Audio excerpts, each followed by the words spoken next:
waxaan dhammaanteen ognahay in WhatsApp-ka qofka aad doonto sheekadiisa aad biin saaran karto. Micnaha hal qof ama laba qof inaad ka sarraysiin karto sheekada ama wada hadallada dadka kale oo dhan. Waxaan rabaa inaan ku tuso qaybta call-iska ama wicitaanada ee WhatsApp-ka sida aad hal qof amaba laba qof wicitaankooda aad mar walba uga sarraysiin karto kuwa kale. Magacaygu waa Axmed Baashi, halkanna waa IM252. Si aan farsamadan cajiibka ah kuu tuso, fadlan ila gaar oo ila dhamayso muuqaalka.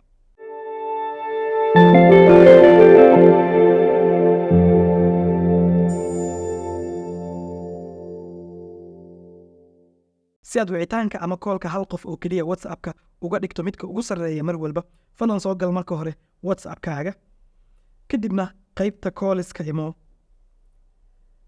Sida kuu muuqata halkan waxaa kaaga soo muuqanaya favorites, waxaana kasii hooseeya add to favorites. Sida kuu muuqata waxaad soo xulan kartaa qofka aad doonto. Qaybta search-ga ku qor magaciisa,